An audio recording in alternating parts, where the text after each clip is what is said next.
요한복음 7장 38절입니다. 나를 믿는 자는 성경에 이른 것 같이 그 배에서 생수강이 흘러나오리라 하시니 이는 그를 믿는 자들이 받을 성령을 가리켜 말씀하신 것이라. 이렇게 이제 39절까지 말씀을 읽었습니다. 오늘은 믿는 자들이 받을 성령에 대해서 오늘 제목의 말씀을 가지고 또 1부와 2부 시간에 말씀을 나눴는데요. 오늘 설교 외전으로 또 우리가 이 설교를 하면서 어떤 비하인드 스토리가 있는지, 또 설교를 듣는 성도들 입장에서의 또 비하인드 스토리는 뭔지, 이런 부분에 대해서 함께 나누는 시간 함께 가지려고 합니다. 제가 잠깐만 더 말씀을 드리면, 오늘은 이제 그 속사람, 우리의 중심을 보시는 속사람, 중심과 속사람을 이렇게 함께 연결시켰거든요. 서로 시작하면서. 그리고 그 속사람과 반대가 되는 겉사람에 대해서 말씀을 드렸는데, 이게 사실 전체를 이렇게 꿰뚫는 주제예요. 속사람과 겉사람 관계를. 그런 차원에서 이해하시면 좋을 것 같습니다. 그리고 이 우리의 중심을 속사람에게 두어야 된다. 우리의 중심이 속사람에게 아니라 겉사람에게 두면 우리는 허망하게 느껴진다. 우리의 삶에 대해서 허무하고 허전함을 느낄 수밖에 없거든요. 이유는 뭐냐? 우리의 겉사람은 낡아지게 되고 후피하게 되고 또 변하기 때문입니다. 반면에 우리의 속사람은 그리스도 안에서 날로 새로워진다라고 이렇게 말씀하고 있거든요. 그런 차원에서 볼 때 우리의 이 속사람을 강건하게 하고 새롭게 하는 그런 신앙이 될 때 우리 신앙이 참된 신앙이 될 수 있거든요.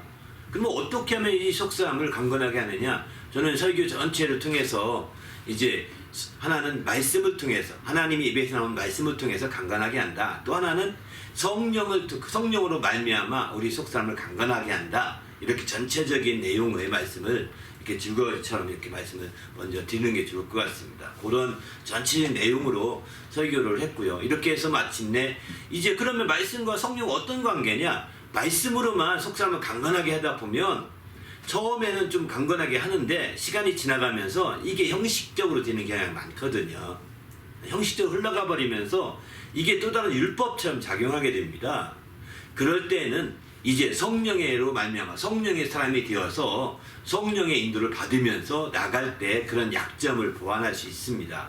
그래서 에베소 3장 16절을 보게 되면 성령으로 말미암아 이제 너희 속사람을 그의 성령의 능력으로 강건해지기를 권하고 있거든요. 이런 차원에서 이제 전체적인 내용을 말씀드렸고, 그리고 이제 오늘 오늘 주제가 성령에 대한 주제니까 그 성령에 대해서 후반부는 집중적으로 말씀을 드렸습니다. 이렇게 전체적인 내용을 잠깐 이렇게 훑어보고요. 이제 혹시 질문이 있거나 함께 나누기 원하는 부분이 있으면 나누도록 하겠습니다. 혹시 말씀을 들으면서 특별한 질문 있어요? 혹시 이거 궁금하다 하는 거 있으면 먼저 얘기해도 좋고요. 아니면 내가 은혜 받 나는 이렇게 은혜 받고 이렇게 말씀을 들으면서 깨닫게 됐는데, 깨달음이 다를 수 있거든. 똑같은 말씀 들어도 깨달음이 조금 다를 수 있습니다. 나는 이렇게 깨닫겠는데 이게 그런 건가? 이렇게 확인해도 좋을 것 같습니다. 어떤 것도 좋으니까 함께 이 설교에 듣는 그런 얘기 다 아우르는 시간이거든요. 좀 더 재미있게 하려고 그런 부분들을 좀 나누는 게 필요할 것 같고, 그래서 나누려고 하는 시간, 마련한 시간이니까요. 네. 제가 느낀 점은 교회에서 봉사하면서 이게 형식적으로 할 때랑 아닐 때가 조금 차이가 있는 것 같다고 느꼈어요.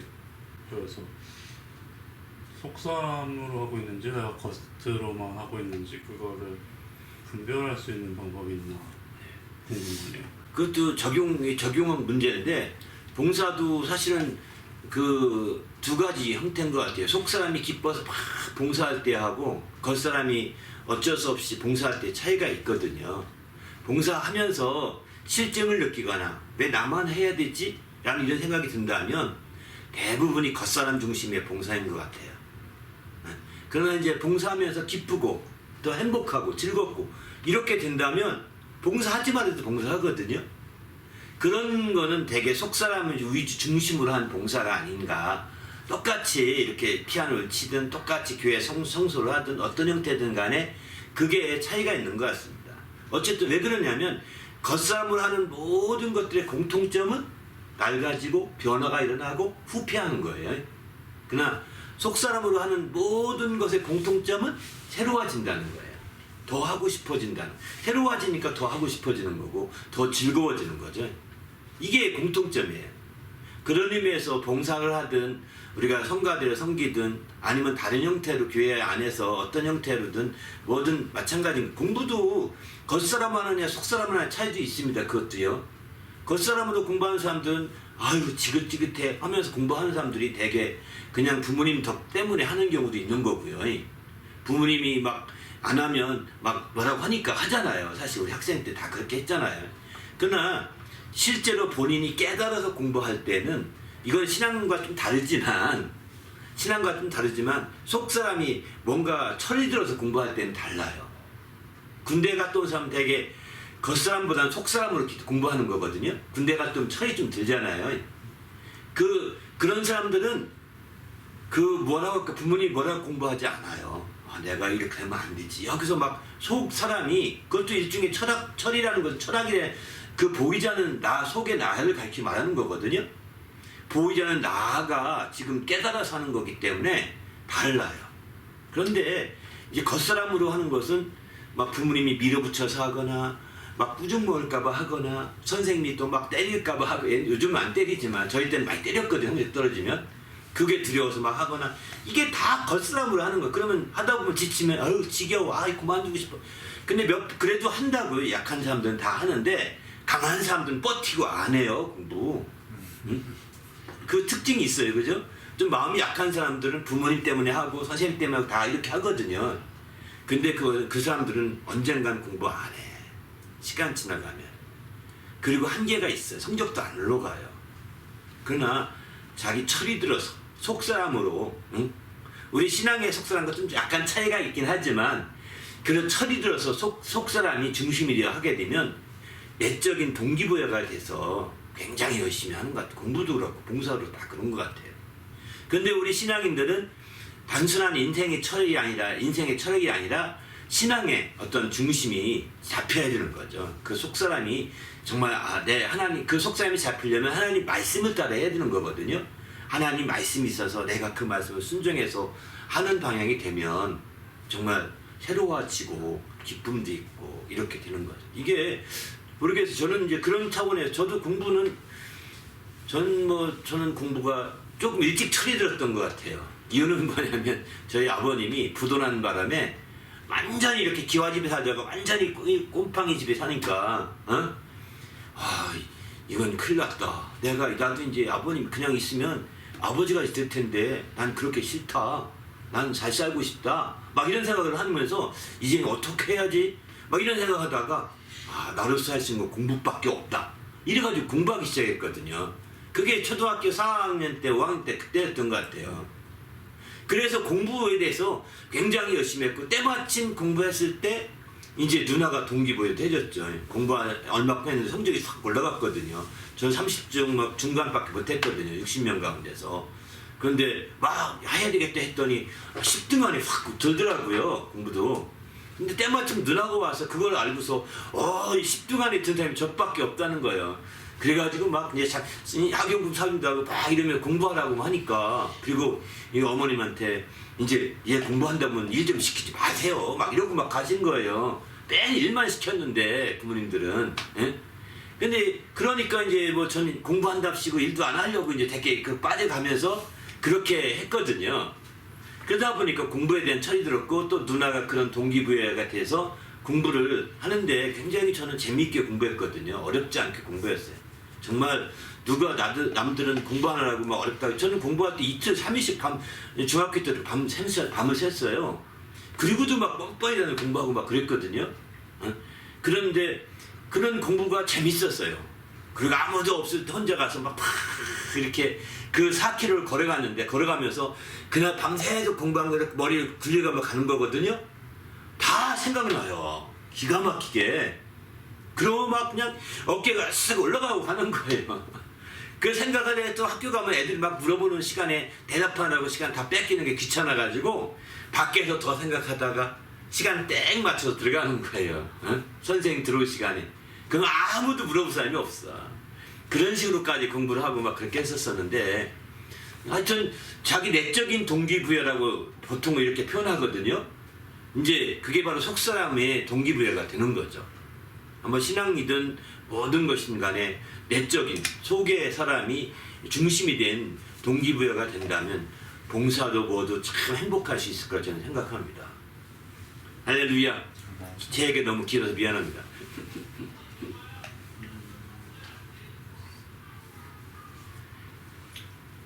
그럼 혹시 이번 설교 준비하시면서 새롭게 깨닫게 되신 것 있으면 나눠주시겠어요? 제가 이제 비하인드 스토리로 이제 그런 얘기들 이제 그동안에 쭉 해왔는데 이번에도 이제 저 많이 깨달았죠. 정말 굉장히 많이 말씀들을 제가 그동안에 설교가 한 40년 넘게 했는데 그동안에 한 번도 설교 안 했고 오늘 이번에 참 설교한 내용 중에 한 가지가 생수의 강에 대해서 이제 찾다 보니까 강을 좀 쭉 찾아보고 싶더라고요. 성경 전체에서. 그래서 요즘 뭐 여러분 앱에 다 있습니다. 앱에서 강을 치면 쭉 나옵니다. 저도 이제 그렇게 쭉 앱을 통해서 강을 쭉 찾았죠. 찾아서 굉장히 많이 나오니까 다 읽은 거예요. 구절구절 다. 읽으면서 이사야서의 41장이나 43장의 말씀이 굉장히 눈에 확 들어왔어요. 그건 뭐냐면 생수의 강인데 이 강이 바로 이 강을 의미하는 거구나. 성경에 이른 것 같이라고 표현했잖아요. 성경에 이른 것 같이. 전 거기에 관계된 관주가 별로 없습니다. 예수님이 말씀 성경에 이른 것 같이 나를 믿는 그에게 생수의 강을 아니라 이렇게 말씀했는데 그 성경에 나온 그 관계된 각주가 없어요. 별로 안 나옵니다. 그게 뭘까 궁금하고 계속 기도했는데 강에 대해 쭉 찾아보면서 딱 이렇게 감동이 된 말씀이 뭐냐면 이사야서 41장 18절 보게 되면 헐벗은 산에 강을 내며 내가 하나님이 강을 낸다는 거예요. 헐벗은 산. 아니 무슨 산에 강이 나옵니까? 말이 안 되잖아요. 물론 산에서 한강 같은 경우에 산에서 보면 발원지가 있죠. 그런 의미기도 할 것 같습니다. 발원지. 뭐 태백산에 가게 되면 검룡소라는 곳이 있답니다. 검룡소가 있고 거기서 조금 떨어진 곳에 황지가 있다고 합니다. 검룡소는 한강으로 이어지는 발원지고요. 태백산에 시작하는데 옆에 황지라는 곳이 있는데 그 황지는 이제 태백시 안에 시내 안에 있는 연못이랍니다. 근데 그 연못에서 시작한 그 물이 낙동강으로 흘러간답니다. 낙동강의 발원지라고 그래요. 태백산이 거기 중요한 것. 또 동쪽으로 흘러가는 물이 있는데 오십천이라는 물이 있다고 합니다. 거기 발원지도 그 태백산에 있다고 합니다. 그 태백산에는 그래서 하늘에 제사하는 천재단이 있어요. 그래서 그런지 모르겠는데 신기하게도 에덴 동산에서 4강의 근원이 있다고 그러는데 태백산이 거기서는 이제 3강의 근원이 있는 거죠. 동쪽으로 하는 강은 짧으니까 천이라고 표현하는데 그게 바닷가를 흘러가니까 강이죠. 그것도 강까지 가는 게 다 그 발원지로부터 강까지 흐르는 물이 다 강이라고 표현하고 바닷가지 흐를 때 강이라고 표현하거든요. 중간에 어디 합하는 것은 하천이라고 표현하는 거죠. 강에 합쳐지는 것은. 그런데 이제 그 세 강이 이 근원이 되더라고요. 그 참 재밌다 생각 들으면서 그런 헐벗은 산에서 강을 낸다는 게 거기가 발원지가 된다 이런 뜻으로 이해될 것 같습니다만 어쨌든 이 헐벗은 산이 발원지 강을 낸다? 전 이해가 안 됐거든요. 또 사막에 강을 내며 광야에 길을 내고 사막에 강을 내며 내가 세일을 행하리니 그렇게 하나님 하신다고 약속하셨는데 그것도 이게 가능한 일인가? 이렇게만 넘어왔는데 나중에 이 강에 대해 찾다 보니까 이런 말씀을 이룬다는 것이구나. 바로 이제 믿는 자의 그 배에서 생생히 흘러나와서 이렇게 끝까지 흘러가게 한다는 것이 이런 말씀과도 관계가 있는 거구나라는 걸 그때 깨닫게 되면서 이제 오늘 말씀을 전하게 됐던 것 같아요. 그래서 성령이 이제 생수의 강이신 성령이 발언하기 전에 성령이 임해서 우리 속에서 막 생수가 흘러서 땅끝까지 흘러가는 강이 흐르기 전에 우리 상태가 어쩌면 헐벗은 산과 같은 상태요. 사막과 같은 상태일지도 모르겠다. 이런 생각을 한 거예요. 그래서 정말 굉장히 답답한 상황이 되는 거죠. 허브에선 가보세요. 거기 땔감 하나 없습니다. 나무 하나 없습니다. 비 오면 말이죠. 황토물이 쏟아져 내려옵니다. 그 흙이 막 다 내려온다고요. 그리고 거기는 하천이 이루어질 수 없이 그냥 물이 쑥 빠져버리거든요. 그런 산은. 그래서 이제 막 그 흙과 함께 흘러내려서 막 다 이제 어렵게 되는 거죠.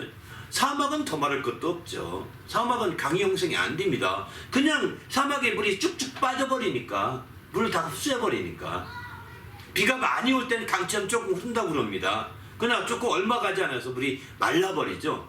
증발될 많은 것보다는 그 사막으로 물이 흡수된 게 더 많은 거죠. 증발보다는. 그런 데를 이제 우리는 와디라고 지리학 시간에 그렇게 가르치더라고요. 와디라고. 그런 것인데, 그런 게 생수의 강과 연결될 수 있겠다. 이게 성경이 이런 것 같이 강을 낸다고 하셨는데, 바로 성경이 이런 것 같이 헐벗은 산에 강을 낸다고 하셨는데, 사망에 강을 낸다고 하시는데, 그런 것들이 이루어져서 성령 임하시면 우리 속에서 생수의 강이 흘러나오는구나. 이렇게 이제 깨닫게 되면서, 야, 이건 너무 중요한 말씀이다. 이런 생각이 들더라고요. 정말, 아까 설교 중에 잠시 말씀드렸지만, 이런 말씀들은 제가 오늘 참 설교하는 거에서 40년 설교하면서도 정말 설교할 때마다 좀 다르지만 정말 그렇게 깨달음이 되더라고요. 그래서 참 감사해서 저도 어느 때보다도 흥분해서 막 깨달음이 있으면 저도 막 열심히 더 흥분하는 경향이 있거든요. 아마 여러분이 설교 들으면서 느낄 거예요. 목사님, 오늘 흥분하는 거니까 굉장히 깨달음이 있나 보다. 뭔가 깨달음을 가지고 증거하나 보다. 이렇게 이해도 될 것 같아요. 제 자신 저도 모르는 사람이 막 흥분해서 막 하니까. 그러나 이제 이론 가지고 하면 누가 그렇더라 하고서 그 신학적인 이론 가지고 하면은 이렇게 막 전할 수가 없습니다. 기쁨으로 막 이렇게 세게 말하지 못하고 그냥 어느 사람은 이렇게 어느 성경학자는 그렇고 어느 성경 이렇게 소개하는 정도죠. 저는 이게 소개하는 정도가 아니죠. 왜냐면 어찌 나온 얘기가 아니거든요. 소개하는 정도가 아니라 제 마음속에 어쩌면 하나님이 이렇게 깨우쳐 주신 말씀이다 라고 생각하니까 막 전하면서도 기쁨이 있는 거죠. 아무튼 감사했어요. 또 한 가지 더 생세강을 얘기할 때 두 가지 얘기 생각을 했어요. 이것도 또 한 가지 깨달았는데 이거는 이제 지금 조금 전에 말씀드린 것은 이제 그 지난 주일 저녁에 이건 한 2주 전에 한 주 전에 설교를 다 준비하거든요. 2주 전 쪽에 설교 준비하는데 지난주 설교 다 끝나고 또 월요일쯤 막 생각하는데 갑자기 떠오르는 생각이었어요, 사실은. 그래서 막 그렇게 찾게 되었고 잠자는데 떠올라서 얼른 찾아서 막 적었거든요. 찾아보고. 근데 또 한 가지 그 전에 설교 준비하면 깨달았던 것은 뭐냐면 생수의 강이 흘러나온다 이렇게 하잖아요, 그죠? 근데 이 생수의 강이 흘러나온다는 것은 한마디로 말해서 그냥 잠깐 있다 흩어지는 와디 같은 하천이 아니라는 겁니다. 생수의 강이신 성령이 바로 발원지는 하나님 아버지신데 하나님 아버지로부터 시작해서 아들로부터 우리에게 흘러온 거거든요. 그 강이 계속 흘러간다는 거예요. 땅끝까지 흘러가는 거죠. 바다까지 가는 거예요. 땅끝이 바다거든요. 여기 지구에서는 우리 신앙적으로는 그 땅끝이 우리 육신의 죽음까지 가는 거죠. 육신이 마감될 때까지 흘러가는 거예요. 그래서 성경은 예수님이 바로 성령이 임하시면 바로 영원토록 함께 있게 한다, 있으신다고 말씀하시거든요. 요한복음 14장 26절에 보면, 14장 16절에 보면은 바로 성령이 임하시면 영원토록 함께 있게 하리니 이렇게 표현하는데 함께 계신다는 것을 나타내는구나 이런 생각이 들었어요. 있다가 금방 말라 빠진 성령이 아니라는 겁니다. 있다가 금방 없어지거나 사라져가는 성령이 아니라는 겁니다. 성령이 한번 임하시게 되면 그 성령은 바로 우리 육신을 다할 때까지 계속 이어져 가는 거죠. 그래서 마침내 육신의 끝이 끝나면 우리는 한나라에 이르게 되는 거죠. 네? 한나라에 다다르게 되는데 한나라에 다다르게 될 때 바로 거기에 보면 또 생명수 강이라는 말이 있거든요. 같이 연결되는 것이 아닌가 이런 생각이 들었습니다. 아무튼 주님 안에서 우리가 생수의 강이라는 것이 일시적인 현상이 아니라는 것, 장기적으로 우리 육신이 있는 동안에 내내 이어져서 성령의 역사가 이어져가는 그런 지속성 있는 성령의 역사를 나타내고 있다는 것, 이게 정말 하나님이 깨우쳐 주시는 그런 말씀인 것 같아요. 감사하죠. 또 질문 있어요? 속사람을 강건하게 하기 위해서 말씀과 성령이 필요하다 하셨는데 조금 더 구체적으로 얘기해 줄 수 있을까요? 속사람을 강건하기 위해서는 예수님이 말씀하신 대로 사람이 떡으로만 살지 아니하고 하나님 입에서 나온 말씀으로 산다. 마태복음 4장 4절에 그런 말씀을 하시죠. 근데 그 말씀처럼 떡으로 사는 것은 겉사람이고 말씀으로 사는 게 속사람이다 라고 아주 쉽게 설명하기 위해서 그렇게 설명을 드렸죠. 근데 말씀으로 사는 게 속사람이고, 그래서 주님께서는 요한복음 6장 63절에 보게 되면 육은 무익하니, 예? 내가 이런 말은 영이요 생명이니 육은 무익하니라, 이렇게 심지어 이렇게까지 말씀하세요. 내가 이런 말이 영이요 생명이다. 영이요 생명을 살리기 위해서 바로 이 하나님 말씀을 주셨다, 이렇게 말씀하는 거죠. 근데 육은 무익하다, 육을 살리고자 하는 것이 아니다라고 지금 이렇게 말씀하는 거죠. 그런데 이제 말씀으로 통해서 우리 속사람을 이제 먹고 말씀을 순종하는 게 먹는 거라고 표현하는데, 말씀에 순종함으로 이제 살다 보면 처음에는 그게 잘 진행되고 기쁨도 있고 즐겁고 막 그렇거든요. 말씀에 순종할 때. 근데 이게 얼마만큼 지나가면 이게 뭐라고 할까요? 건넘기 시작합니다. 말씀도 건넘습니다. 그렇게 말씀을 건넘게 되면서 어떤 일이 나타나면 그냥 거칠애로 하는 경향이 있습니다. 말씀도 거칠애로.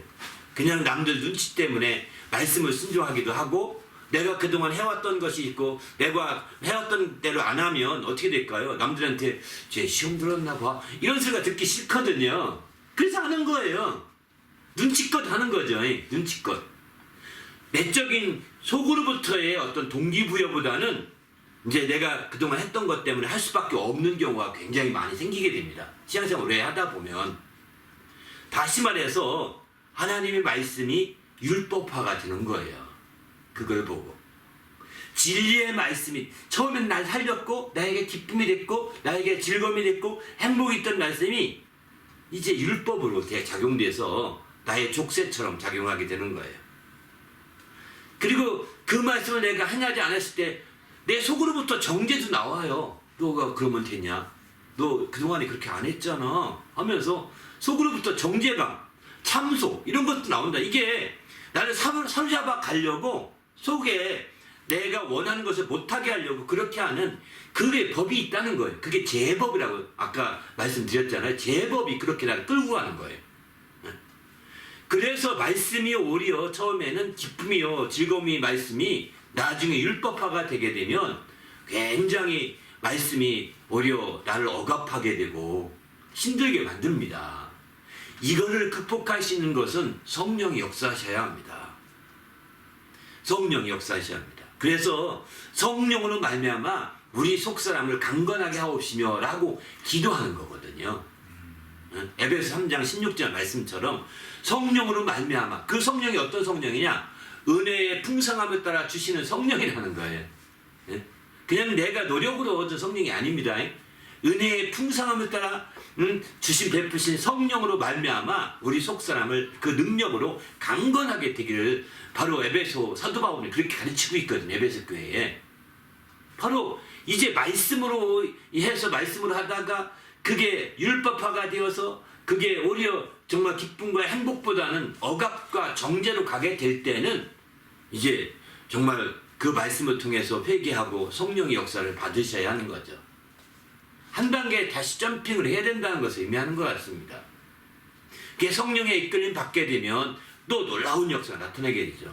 그러면 성령의 역사가 되면 어떻게 되냐? 완전하냐? 성령의 인도를 완전히 받으면 완전할 수 있겠지만 우리가 알다시피 성령의 인도를 100% 완전하게 받을 사람이 있을까요? 사실은 없다고 생각합니다. 쉽지 않거든요. 그래서 많은 목사님들이 능력을 많이 행하신 목사님들이 사실은 굉장히 타락하는 경우가 종종 있거든요. 그분들이 왜 그런 타락하겠어요? 성령의 역사가 그렇게 있는데 그분들에게도 그런 약점이 있는 거예요. 성령의 역사도 오래 이어지다 보면 인간 육체가 이 속사람으로 됐던 게 어떻게 시간이 지나가면 겉사람으로 이렇게 흘러나오게 되는 거예요. 그 겉사람이 흘러나오면서부터는 굳어지는 거예요. 그러면서 이제 타락의 영향을 받을 수 있고 죄악의 영향을 받기 쉬운 거죠. 말씀도 마찬가지입니다. 처음에는 속사람으로 이렇게 정말 기쁨이 됐던 말씀이 점점 율법화가 되면 겉사람으로 나오는 거예요. 응? 그 남들 볼 때 뻔지름하게 사는 거예요. 그렇게. 그러나 집에 가면 행복이 없어요. 기쁨이 부족해요. 만족감이 없어요. 그거 진짜 말씀이 율법화가 되어오겠다는 뜻이거든요. 그러면 회개하면서 다시 말씀을 깨닫게 막 몸치 기도해야 되는데 그렇지 못하는 것. 거기서 그렇게 극복하는 방법이 있고 또 한 가지는 성령의 충만을 받는 것. 방법이 또 있는 거죠. 회개하는 가운데 성령의 충만을 받아서 내가 새로운 한 차원의 또 다른 차원의 체험이 있게 될 때 우리가 이렇게 속사람이 더 확실하게 한 단계 업그레이드 될 수 있는데 그게 안 되면 말씀을 통해서 계속해서 회개하면서 자기 자신을 하나하나 일일이 적용시켜가면서 변화시켜갈 필요가 있는 거죠. 아마 그런 부분에 대해서는 선교한체에서 많이 얘기하더라고요. 이런 부분에 대해서는. 그런 은사 부분을 통해서 성령을 통해서 한 단계 속사람을 더 강건하게 하는 방법은 오순절교회가 더 많이 다루고 있는 셈입니다. 오순절교회가. 선교한체에서는 성령의 운동, 성령 운동을 그렇게 많이 안 하거든요. 오순절교회들은 오히려 성령에 대해서 많이 가르치면서 그런 부분을 통해서 속사람이 강건해질 수 있도록 좋은 길을 열어주시는 경우를 보게 됩니다. 그래서 마침내 속사람이 강건할 수 있는 좋은 기회로 만들어가는 거죠. 어쨌든 그것도 아까 말씀드린 것처럼 성령의 역사도 좀 오래 지속되다 보면 또 하나의 형식적이 되고 또 육신으로 흘러나오게 돼요. 육신적으로 남들 보는 데서 막 대단한 것 같지만 집에 뒤로 가면 호박씨 가는 사람 많습니다. 그들이 그게 다 들통나가지고 창피함 당하는 겁니다.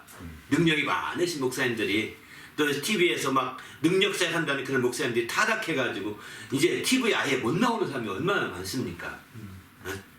그러니까 우리는 늘 깨어 있어야 됩니다. 하나만 되면 완전하다. 완전한 게 없습니다. 그 나라 갈 때까지 계속해서 깨어서 경성해야 되지. 이것만 하면 끝이야. 끝이 없습니다. 육신이 마감될 때까지는 끝이 없는 거예요. 계속 변화되어 가는 거예요. 그렇게 안 하면 이제 그래서 신앙에 어떤 성결운동, 성화운동 이런 것들이 계속 필요한 거죠. 그렇지 않게 되면 이제 나도 모르는 사이에 육신적으로 흘러가서 그런 꾀임에 빠지게 되고 그 결과는 이제 아주 부끄러움을 당하는 그런 결과가 되는 거죠. 안타깝죠. 어쨌든 우리 속사람이 강건해지길 바랍니다. 할렐루야. 한쪽으로 이렇게 굳어지지 아니하고 속사람이 이렇게 성장할 수 있고 더 강건해질 수 있다면 그 극복할 수 있지 않겠는가 하는 생각이 듭니다.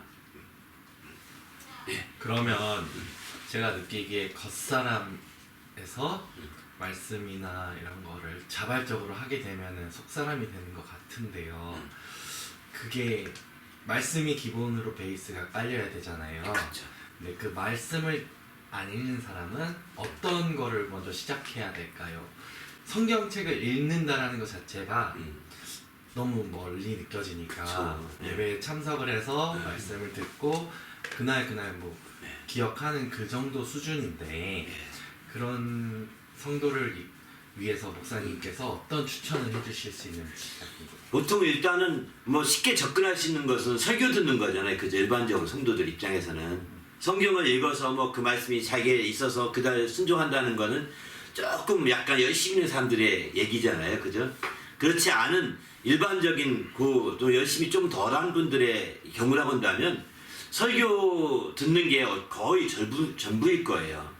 전부일 건데 그러면 아마 여러분이 말씀이라고 할 때 특별하게 생각하지 마시고 나는 생각을 안 했는데 떠오르는 그런 생각들이 있다고요. 그게 목사님 말씀이든 또 다른 성도들하고 얘기했던 얘기든 떠오른다고요. 그런 떠오르는 것이 있으면 일종의 그것도 내가 전혀 생각지 않았는데 떠오르는 그런 말씀들은 굉장히 중요한 거거든요. 그런 말씀들은 여러분이 꼭 메모해 놓으셨다가 근데 떠오르는 말씀이 어떤 예화가 떠오를 수 있고 또는 이렇게 설명하는 부분이 어떤 부분이 비유가 아주 적절해서 떠오를 수 있고 또 이제 성경 구절이 아니라 다른 것이 떠오른다면 여러분이 여기서 한 단계 좀 파고 들어갈 필요가 있는 것 같습니다. 그건 뭐냐면 이제 비유가 떠올랐다거나 아니면 어떤 예제가 떠올랐다거나 아니면 설교를 들었던 것 중에 어떤 내용이 설명한 내용이 내게 이렇게 마음에 들면 떠오르잖아요. 그 떠올랐다면 그 말씀의 뿌리가 무엇인지 찾을 필요가 있거든요. 뿌리. 그래서 그 떠오른 내용의 제목이나 그 내용을 간단하게 메모해 놓으시고 자기 스스로 찾아보는 거예요. 하나님, 이 말씀의 뿌리는 뭘까요? 이 말씀은 어디에 뿌리 둔 거죠? 자꾸 하나님께 질문해보고 그러면 어느 순간에 말씀이 생각날 수도 있거든요. 그러면 기가 막힌 거예요. 아마 그러면 당신이 이제 그 말씀에 순종해야 되는 거지, 어떤 설명된 얘기나 예제나 이런 거 가지고 뭐 적용하고 순종한다는 게 잘 안 되거든요. 떠오르기만 하는 거죠. 그런데 그 뿌리에 해당되는 성경 말씀이 떠오르게 되면 비로소 내가 순종할 수 있는, 분명히 순종이냐 불순종이냐가 분명해지거든요. 그러면 그때 말씀이 떠오르면 그 말씀에 순종하고 그 말씀을 묵상하면 내가 한 주 내내 그 말씀을 묵상하고 그 말씀 따라 순종하는 거고요. 두 번째는 떠오르지 않아. 이거 며칠간 떠오르지 않아. 궁금한데. 응? 그럴 때는 이제 여러분이 거기서 핵심되는 단어에 해당되는 것을 쉽게 앱을 통해 찾아보는 거예요. 여러분의 마치 예를 들면 생수에 가면 생수란 말이 떠올랐다고 해봅시다. 생수라면 몰라도. 그러면 생수란 말을 한번 성경에 찾아봤더니 막 또 이렇게 있어요. 근데 읽다 보니까 맞아, 이게 이 말씀이 뿌리 같아, 이렇게 감동될 수도 있거든요. 몇 구절 아닐 수도 있고 많을 수도 있는데, 그렇게 해서 그 감동된 그 말씀을 따라서 내가 그 말씀을 묵상하고 그 말씀을 깊이 생각하면서 행동하는 거예요. 그 말씀을 따라서. 그 말씀을 보게 되면 내가 어떻게 행동하라는 것이 나올 수 있거든요. 명령으로 대개가. 근데 그게 안 나오면 그 다음 구절까지만 읽어보셔도 됩니다. 그 앞뒤 구절까지 더. 그렇게 읽어보면 내가 어떤 행동해야 될지가 나오게 됩니다. 그렇게 되면 그 속삭임을 강건하게 하는데 좋은 방법이 되는 거죠. 또 여러분 앱을 찾아도 잘 모르겠어. 그러면 어려울지 모르겠지만 목사님께, 그 설교를 들은 목사님이든 안 들은 목사님도 상관없습니다. 제가 이런 어디서 유튜브를 통해서도 어디서 듣다가 이런 말씀 생각나는데 이런 말씀은 어떤 말씀에 근거가 있는가요? 이렇게 물어보면 그분이 아마 설명을 잘 하시는 분이면 설명해 줄 수 있을 것 같아요. 그렇게 도움받아도 될 것 같습니다. 이해되시죠? 직접 설교자에게 하면 더 좋겠죠. 설교자는 그 근거로서 쉽게 찾을 수 있을 것이고, 그 설교자가 아니면 요즘 유튜브에도 댓글을 남길 수 있잖아요. 저는 이런 말씀이 뭐한데 다시 한번 들으면서 찾아볼 수도 있고, 그럴 경우에는 아니면 댓글 저는 여기 설교에서 이런 주제가 이 말씀의 뿌리는 뭔가요? 이 말씀의 근거로 이렇게 말씀하신 근거는 뭔가요? 이렇게 질문하시면 대부분이 답을 주실 거예요. 거기다가 나쁜 놈이니 이런 말 안 하면 되는 거죠. 댓글에. 그렇게 그런 질문은요, 어떤 분이든 간에 답을 줄 거예요. 이해되시죠? 네. 그렇게 물어보면 그 뿌리를 찾아야 우리 신앙이 살아나게 되거든요. 왜냐면 예제도 바뀔 수 있고요, 예화도 바뀔 수 있고요, 설명도 바뀔 수 있거든요. 전에 그 목사님이 이렇게 설명해 또 이렇게 설명할 수도 있거든요. 부산 설교에서는. 그럼 뭐야, 헷갈리잖아, 이렇게 되기 쉬운데 성경에 뿌리를 찾으면 뿌리는 안 바뀌거든요. 항상 그래서 성경의 뿌리가, 성경의 말씀을 통해 뿌리를 찾는 게 굉장히 중요한 거야. 설교를 들을 때마다. 설교에만 익숙해지게 되면 그게 자기 영으로 성장하는 데 한계가 있는 것 같습니다. 그리고 마침내 그 목사님이 타락하면 나도 타락하기 쉽습니다. 시험 들기 쉽습니다. 자기가 좋아하는 그러나 성경 말씀에 뿌리를 두고 거기를 그렇게 신앙생활을 하게 되면 나는 그 목사님 따라 내가 믿음 생활한 것이 아니라 나는 성경 말씀 따라 신앙생활을 한 거다. 그래서 저가 타락하든 이 사람이 타락하든 상관없어요. 나는 성경 말씀대로 하는 거니까. 그리고 이렇게 훈련이 되면 설교를 어떤 설교든 다 들을 수 있는 능력이 생기게 됩니다. 신기하게도. 자기에게 좋은 설교만 아니라 그렇지 않은 분의 설교도 또 들을 수 있는 여유가 생기고, 뿌리를 찾으면 되니까요. 그러나 성경을 많이 읽다 보면 그 뿌리가 어딘지 스스로 찾기 쉬울 수도 있는데 그렇게 안 됐으니까, 그러다 보면 아, 성경을 읽어야 되겠구나. 이게 동기부여가 되는 거죠. 그래서 그런 동기부여가 돼서 성경을 또 읽는 계기가 되기도 하고요. 하여튼 뭐 도움이 됐나요? 네. 네. 이렇게 되면 참 좋을 것 같습니다. 어쨌든 이제 그 주일에 설교를 들었을 때 그 설교에 관계된 예화나 설명이나 이런 것들을 들을 때는 아마 찾기 쉬울 거고요. 설교됐던 그분에게 한번 물어보시면 더 쉽게 얻는 방법이기도 합니다. 그런데 쉽게 얻는 것보다는요, 기도하면서 어렵게 얻을수록 더 오래 갑니다. 신기합니다. 쉽게 얻으면 쉽게 잊어버립니다. 그거 어렵게 기도해서 하나님 이 말씀 어디에 뿌리두고 있는 거죠? 이게 좀 해주세요. 이거 좀 중요한 것 같은데 이렇게 막 내내 기도하고 있는데 어느 누가 이제 그 얘기 중에 어떤 말씀이니 그게 내가 알려고 했던 그 뿌리야. 얼마나 쾌재가 있는지 이루 말할 수 없어요. 말씀을 그렇게 깨닫게 됐을 때 그거요 잊혀지지 않습니다. 그리고 그런 말씀을 전할 때마다 막 기쁨이 넘치고요, 더 활기차게 되고요, 더 막 소리가 커지게 됩니다. 그러나 금방 또로로 전해서 목사님 오늘 설교했는데 그거 뿌리가 뭔가요? 이렇게 그거는 몇 장 몇 절을 바탕으로 한 말씀이 너무 쉽지만 금방 잊혀집니다. 신기합니다. 그래서 여러분이 한 주 동안 숙성시킨다고 생각하시면서 그렇게 찾아보고 또 왜 그 중요한 낱말 넣어서 그 앱에서 찾을 때도 성경 꽤 많이 읽어야 되거든요. 그거 하려면 몇 구절, 때는 어떤 데는 뭐 100구절 넘고 어떤 데는 29절이고 30구절이고 그거는 읽어야 된다고요. 그렇게 읽다가 엉뚱한 말이 은혜 받을 수도 있거든요. 그렇게 그런 노력들 하면서 숙성을 시키고 나서 한 주간 좀 뒤에 연락을 하게 되거나 이렇게 되면 더 훨씬 도움이 될 것 같습니다. 이해되시죠? 그러면 자기 영혼에 그만큼 되새김질 했다는 뜻이 되는 거거든요. 그 말씀을 통해서. 이렇게 하면 훨씬 영혼이 더 속사람이 강건해지시는 계기가 되는 거죠. 하여튼 우리 속사람이 더 강건해지시길 바랍니다. 할렐루야. 아멘. 그럴 때 하나님 안에서 완전히 새롭게 될 수 있는 거죠. 또 있나요? 끝내시기 전에 꼭 짚어서 듣는 사람들이 꼭 들었으면 하는 당부나 메시지가 있으신가요? 뭐 할 얘기 많은데요. 오늘 이 말씀은 꼭 드리고 싶습니다.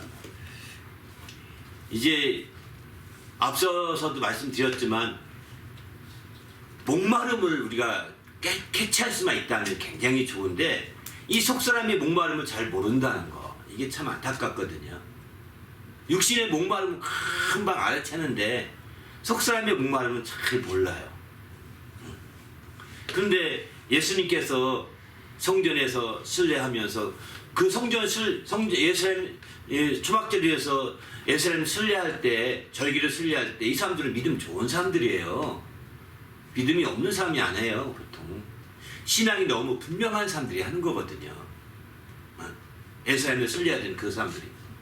그런데 그들이 순례할 때 남들같이 껄렁껄렁한 사람이 그 돈 들여서 오지 않아요. 거기 순례하려면 돈이 한두 푼이 아니라고 그러거든요. 이 집 주인도 팔아서 초막절에 아니 6월절에 순례하려고 가는 거 보니까 한 달 갔다 오려면 멀리서 오려면 한 달 비용이 필요하잖아요. 어디 가서 한 달 머물러 얼마나 비용 많이 들어갑니까? 멀수록 먼 데서 온 사람일수록 확실히 믿음이 있어야 되는 거거든요.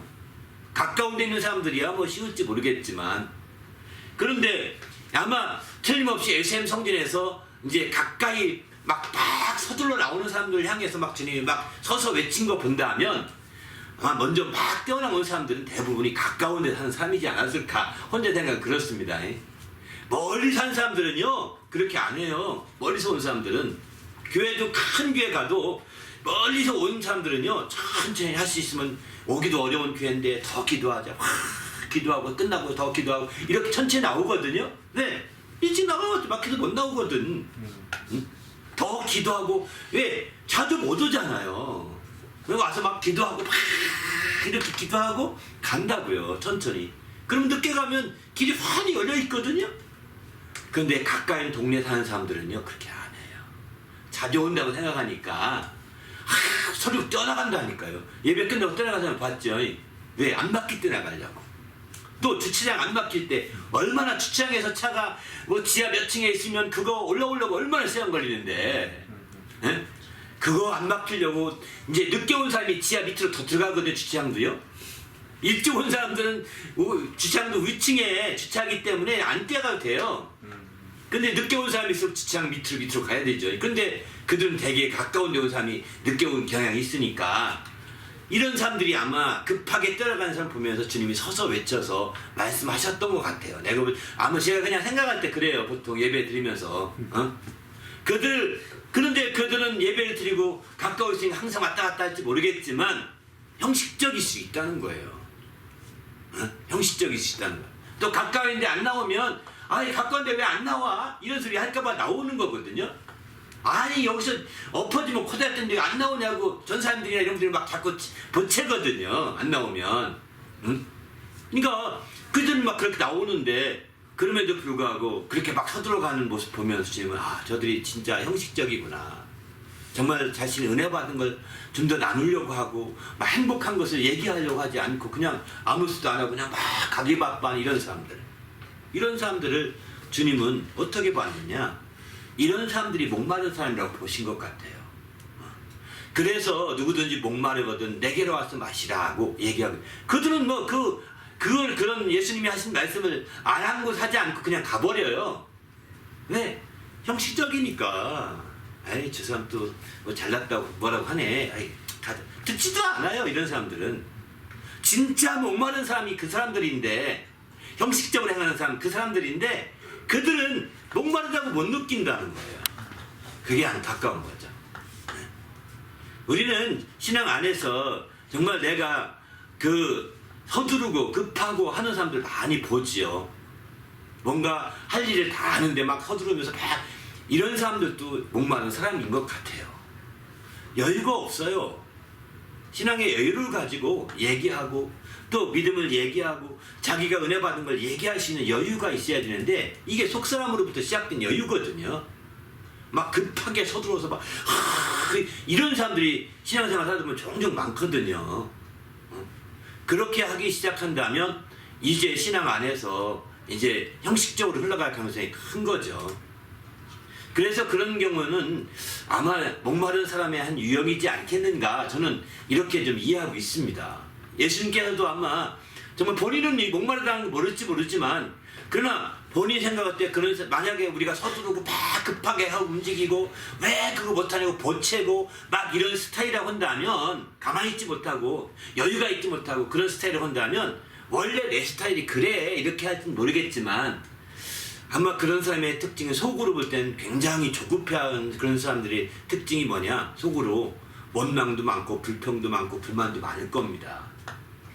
이 조금만 더 하면 잘할 텐데 왜 안 그러는 거야? 왜 다른 사람 안 도와주는 거야? 하면서 막 이제 자기만 하는 게 아니라 그런 마음에 막 생각이 떠오를 겁니다. 이게 다 갈급하다는 뜻입니다.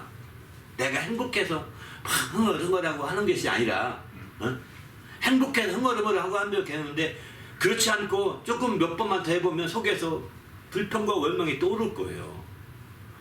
그거 해결 안 하면 몇 날이 못 뛰어서 그런 일 안 합니다. 그리고 쓱 빠질 겁니다. 목마름은 해결 안 되거든요. 교회 와서 이 목마름이 해결 안 되면 결국은 겉사람이 이제 얼마 못 버팁니다. 그래서 속사람이 목마름이 해결돼야 기뻐서 행복해서 더 오래 다닐 수 있는 거지 그렇지 못하면 얼마 안 돼서 이렇게 뒤로 물러가게 되는 거죠. 그리고 그렇게 막 서두르다가 우리 교회도 정말 10년, 15년 됐죠. 이렇게 되면서 많은 사람이 거쳐갔어요. 다들 거쳐갔다가 많이 거쳐가는데 왔다가 3개월 미만에 떠난 사람들이 꽤 많습니다. 3개월 오래 다니다가 하신 분도 있지만 3개월 미만에 떠나는 사람들 대부분이 특징이 뭐냐? 열심히 있습니다. 오면 막 이렇게 하고 막 앞장서서 제가 하겠습니다 하면서 막 이렇게 근데 전 걱정됩니다. 그 속에 그러면서 이제 조금 지나면 아니 왜 안 해? 자기 그렇게 해놓고서 이렇게 꼭 2차로 나오게 됩니다. 아이 이것 좀 하시라고요, 저것 좀 하시라고 이렇게 합니다. 아니 뭐 자원에 사는 건데 좀 그렇게 억지로 시킬 필요 없잖아요. 응? 그렇게는 행복하지 않거든요. 근데 그분은 그렇게 하다가 이제 제안을 합니다. 이렇게 하자 저렇게 하자. 그중에 이제 안 될 때는 그냥 떠나시더라고요. 저는 그런 경우를 여러 건, 한 서너 건 이상 본 것 같아요. 저에게만 시작하면서 이렇게 보면서. 좀 듬직하게 하나님이 일하신다는 걸 알고 내가 막 하려고 하지 말고 여유를 가지고 하나님이 일하시잖아요. 그죠? 너는 가만히 있어. 네, 하나님 일하심을 보라게 했으니까. 그래, 여기서 어떻게 하나님 일하시나 보자. 거기서 여유를 가지고 행복해하고 속으로 기쁨을 누리고 정말 행복한 사람이 되면 아멘. 새로운 사람이 물어볼까? 뭐가 그렇게 행복해? 유기나면 행복해요? 이렇게 물어보게 만들어야 되거든요. 저는 그게 정상이라고 생각하거든요. 근데 그렇게는 안 하고 그렇게 행복해하지 아니하고 그냥 자기 막 서두르다가 결국은 제 풀에 제가 꺾이는 식이 된다니까 이게 안타까운 거죠. 너무 아쉽습니다. 이게 다 이제 속사람보다는 겉사람으로 초점을 두는 그런 생활이 아니었을까 이런 생각을 해보게 됩니다. 근데 어쨌든 이제 우리의 속사람의 목마름을 우리가 깨달아야 되겠다는 거예요. 이거를 이해하지 못하면 자기 속사람에 대한 관심을 못 갖게 되고 그냥 우리가 시간이 지나가면서 함께 슬쩍 지나가 버리는 그런 경우가 있는 것 같아요. 그래서 속사람의 목마름을 좀 잘 깨달아서 이 속사람의 민감한 사람이 될 때 신앙생활을 잘 할 수 있지 않을까. 겉사람에게 민감한 것보다는 속사람에게 민감한 사람이 될 때, 그래서 속사람이 정말 얼마나 목마르고 얼마나 속사람이 줄이고 얼마나 안타깝고 한지를 자꾸 느끼게 되는 거죠. 이걸 내가 느끼려고 내 속사람은 어떨까? 내 속사람은 어떨까? 자꾸 질문을 해보는 거예요. 네? 그렇게 해서 속사람에 대한 관심을 자꾸 두게 될 때 그런 걸 깨달아갈 수 있거든요.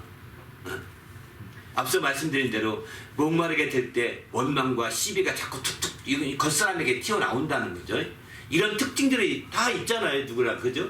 그러니까 그런 것들을 나타날 때 속사람이 지금 갈망하고 그 갈증을 느끼고 있구나. 목마르고 있구나. 이렇게 깨달으면서 자꾸 이제 그런 부분을 해결하려고 할 때 우리의 신앙생활은 더 한 단계 업그레이드 될 수 있거든요.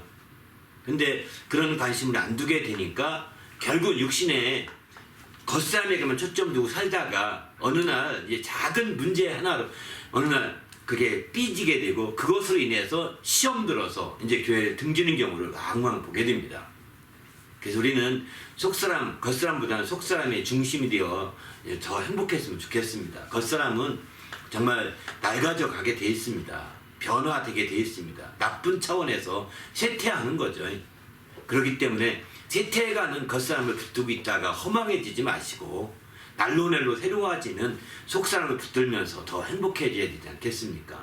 이런 행복한 신앙생활이 되시기를 예수님의 이름으로 부탁드립니다. 할렐루야. 감사합니다.